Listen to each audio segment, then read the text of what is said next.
Now, Dave, we saw Su Yung on episode 28, and I can't tell. Is that Holly Cromwell? I can't quite tell either. She has that sheet over her head. Whoever it is.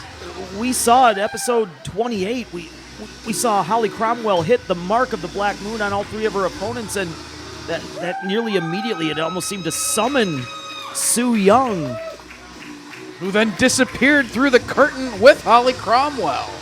So who knows what's going on and now between these two. It is Holly. But a different side. We've seen the Dark Witch, the Sorceress of the Black Moon, but Dave, this is darker than we've seen Holly. What's the influence of Su Yung now as well? What has happened to the sweet young lady from Rise to Ascent? Well, she's certainly evolving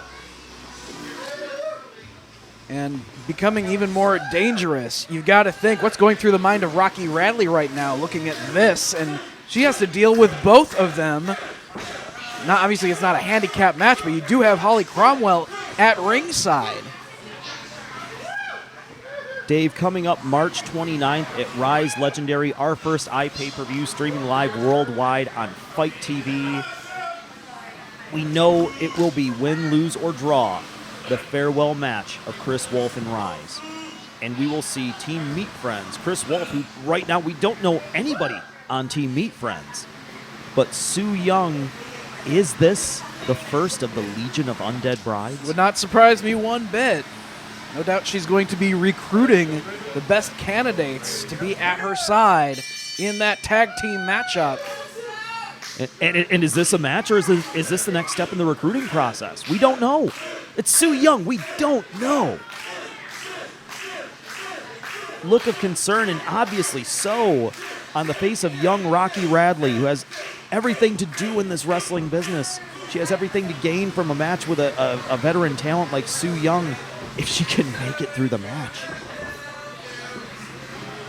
Yeah, how do you psychologically prepare for an opponent like Su Yung?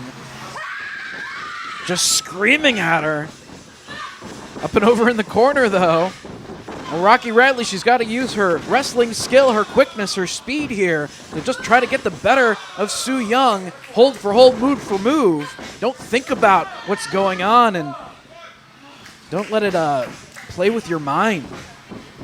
Rocky Radley, another one of the talents based here in the Florida markets, and you've heard it a lot on these episodes that we've taped here in Orlando.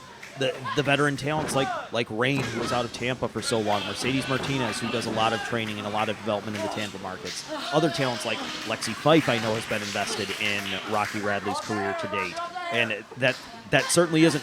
It certainly isn't hurting in this scenario versus Su Yung, but that's certainly hurting the upper back and the neck of Rocky Radley. Yeah, just snapped across that top rope. Rocky Radley certainly has the tools to get the job done inside the ring. All those great influences, veteran talents that have handed down their knowledge over the years of professional wrestling.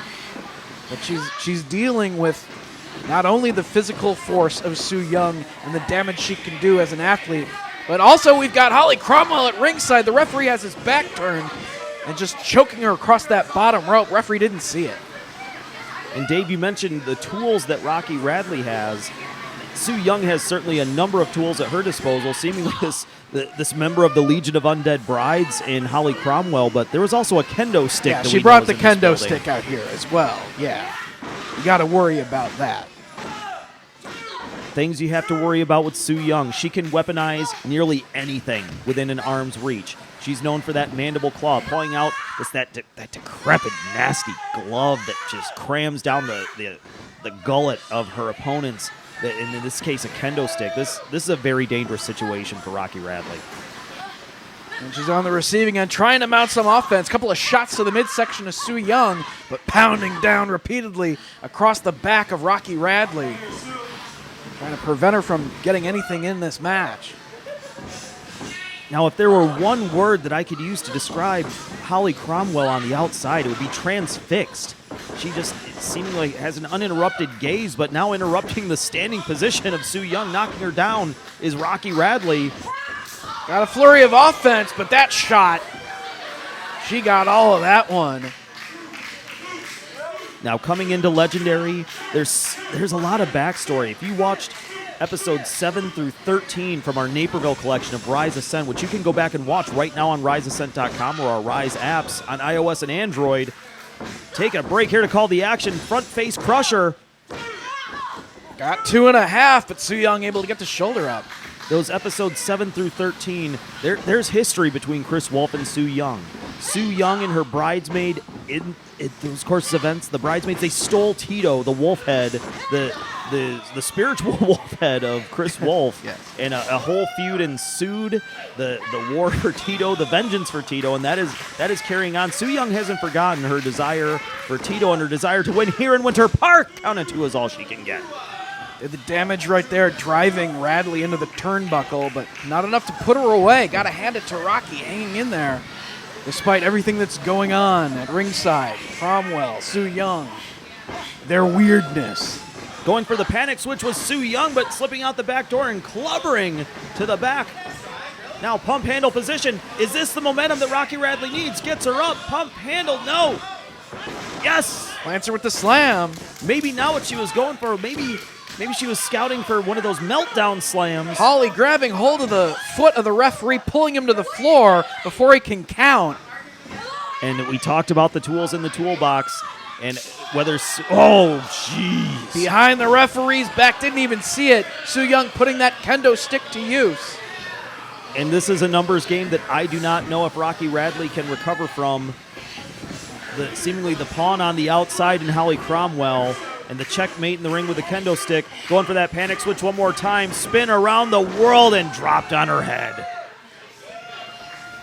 And Su Yung with the cover and the victory.